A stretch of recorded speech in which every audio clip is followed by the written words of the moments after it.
Assalamualaikum warahmatullahi wabarakatuh.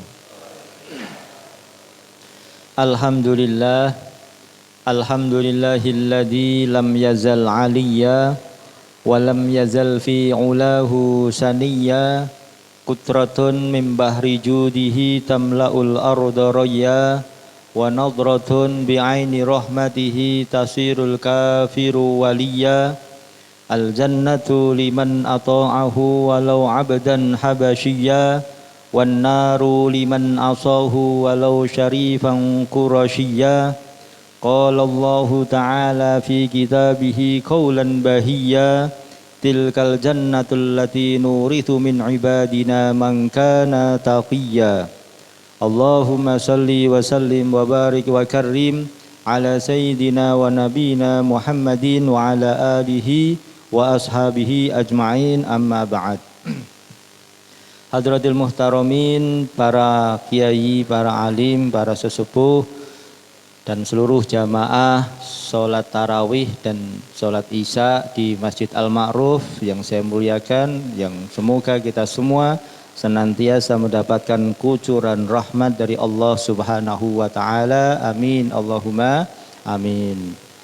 Jamaah yang dimuliakan oleh Allah, alhamdulillah kita pada malam hari ini masih diperkenankan oleh Allah Subhanahu wa taala di malam terakhir kita sholat tarawih di tahun ini, karena besok malam kita sudah dipastikan akan memasuki tanggal 1 Syawal, yang berarti mulai besok malam sudah tidak ada sholat tarawih lagi, sudah tidak ada siam atau puasa di siang hari, sudah tidak dilipat gandakan pahala ibadahnya.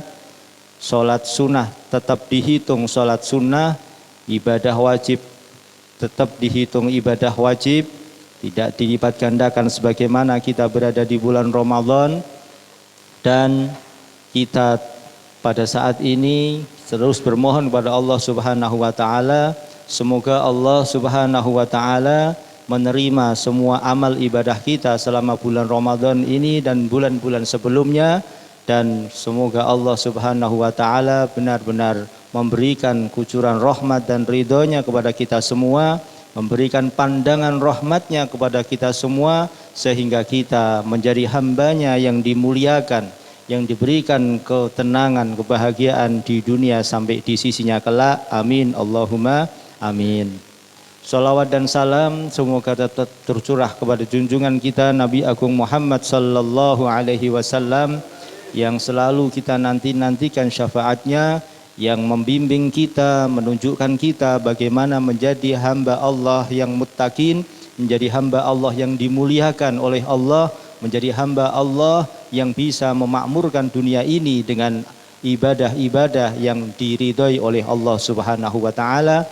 Kita berharap semoga kita semua termasuk umat Nabi Muhammad sallallahu alaihi wasallam yang pantas untuk mendapatkan syafaatul utma besok di yaumil qiyamah. Amin Allahumma amin. Hadirin jamaah salat tarawih rahimakumullah. Pada malam hari ini kita bersama-sama akan mengkaji bagaimana sesuai dengan tema, yaitu menyongsong kemenangan. Kemenangan yang dimaksud di sini adalah kita jadikan Ramadan, sebagaimana kita ketahui bersama, adalah merupakan sebuah madrasah atau sekolah, yang mana fungsi dari madrasah, fungsi dari sekolah adalah bagaimana mendidik agar orang yang ada di sekolah tersebut nantinya akan menjadi orang yang dapat mendapatkan pelajaran yang kemudian dari pelajaran itu bisa dimanfaatkan di luar sekolah. Oleh sebab itu Ramadan ini diibaratkan sebagai madrasah, sebagai sekolah. Bagaimana kita selama dalam Ramadan ini, apakah sudah benar-benar mendapatkan pelajaran dari bulan Ramadan, yang mana Ramadan mendidik kita untuk menjadi hamba Allah yang diharapkan bisa mengekang atau mengatur hawa nafsunya. Tidak setiap keinginan yang dirasakan harus dilaksanakan. tetapi harus dikendalikan. Apakah keinginan itu sesuai dengan yang diajarkan baginda Rasulullah Sallallahu Alaihi Wasallam ataukah dilarang? Kalau ternyata dilarang oleh Allah Subhanahu Wa Taala, dilarang dalam ajaran Nabi kita, maka hendaknya sekuat tenaga, semaksimal mungkin kita untuk meninggalkannya. Dan apabila hal tersebut diperintahkan oleh Allah Subhanahu Wa Taala, diperintahkan dalam ajaran Nabi kita, meskipun bertentangan, meskipun berat dari nafsu kita, maka hendaknya kita paksakan untuk bagaimana kita dapat melaksanakan perintah itu dengan sebaik-baiknya. Karena hal ini sudah dididik di bulan Ramadan, yaitu ketika kita berpuasa di siang hari, di mana ketika mulai terbit fajar sampai terbenamnya matahari, kita dilarang melakukan hal-hal yang dilarang melakukan hal-hal yang dapat membatalkan puasa, sebagaimana kita makan, minum, dan hal-hal yang membatalkan lainnya. Tetapi dengan niat yang kuat, dengan niat yang betul-betul mengharap ridho dari Allah, alhamdulillah, dengan pertolongan Allah kita diberikan kemudahan sehingga kita berhasil menahan hawa nafsu, menahan lapar dahaga di siang hari. Meskipun makanan minuman yang enak-enak, yang lezat, yang segar di depan kita, akan tetapi karena itu belum jatahnya kita, itu masih dilarang waktunya, kita alhamdulillah dengan pertolongan Allah mampu mengendalikannya. Ini sebuah pelajaran yang bisa kita terapkan di luar madrasah, artinya di luar bulan Ramadan. Selanjutnya di bulan Ramadan Allah Subhanahu wa taala memberikan banyak tawaran bonus dalam hal ibadah, diberikan banyak bonus dalam pahala, sebagaimana yang sangat kita ketahui bersama bahwasanya amal ibadah sunnah dilipat gandakan, ibadah sunnah dihitung sebagai ibadah wajib, dan ibadah wajib dilipat gandakan sebagai mana kita ketahui 70 kali lipat dibanding ibadah wajib yang dilakukan di luar Ramadan. Kita bersungguh-sungguh, kita dengan niat yang kuat dan tentunya dengan pertolongan Allah kita mampu melakukan ibadah sholat, kita mampu melaksanakan tarawih.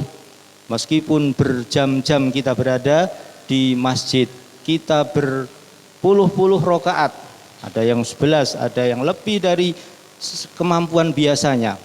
Tentunya hal ini akan, kalau kita dilakukan selain di bulan Ramadan, biasanya merasa berat. Akan tetapi di bulan Ramadan kita dimudahkan oleh Allah Subhanahu wa taala. Sehingga ini juga menjadi sebuah pelajaran.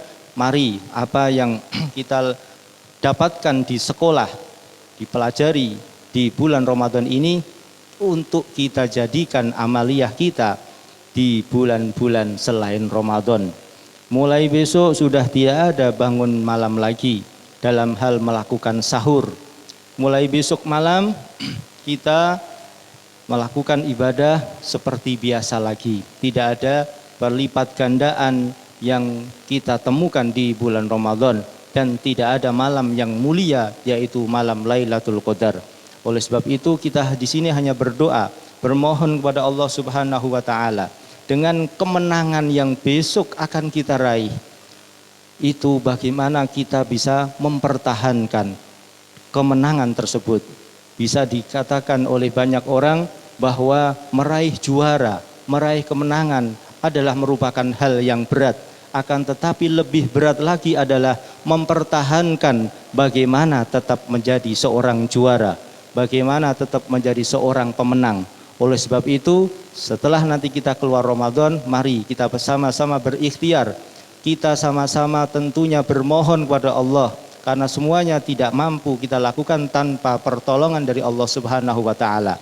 Kita mohon kepada Allah, semoga Allah Subhanahu wa taala memberikan kemudahan-kemudahan kepada kita semua untuk mempertahankan juara ini, untuk mempertahankan kemenangan ini. Kemenangan dalam rangka kita mengatur, menaklukkan hawa nafsu kita.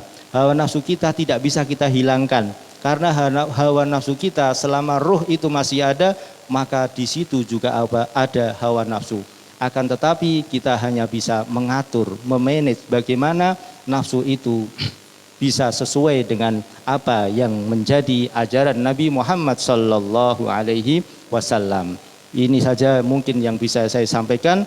Terakhir, mari kita sama-sama berdoa semoga Allah Subhanahu wa taala mempertemukan kita dengan Ramadan tahun depan. Karena tidak ada jaminan kita sehat saat ini, kita kaya saat ini, kita mempunyai jabatan yang tinggi saat ini, tetapi besok apa yang terjadi kita tidak tahu. Oleh sebab itu kita hanya bermohon kepada Allah Subhanahu wa taala sekali lagi, semoga amal-amal kita di bulan Ramadan ini diterima oleh Allah Subhanahu wa taala, dan semoga kita keluar dari Ramadan sebagaimana bayi yang baru lahir dari rahim ibunya dalam keadaan bersih suci dari dosa, dan kemudian kita dimudahkan untuk menjaga kesucian tersebut, dan kita bermohon kemudian di tahun depan kita masih bisa bertemu dengan bulan Ramadan dengan keadaan yang lebih baik lagi, dalam keadaan yang lebih dekat dan lebih taat kepada Allah Subhanahu wa taala. Amin Allahumma amin. Demikian kurang lebihnya mohon maaf, dan mulai awal sampai saat ini pertemuan kita dan apa yang saya sampaikan selama ini barangkali ada hal-hal yang kurang berkenan, ada sikap yang kurang berkenan. Secara pribadi saya mohon maaf lahir batin. Wal-afu minkum. Wassalamualaikum warahmatullahi wabarakatuh.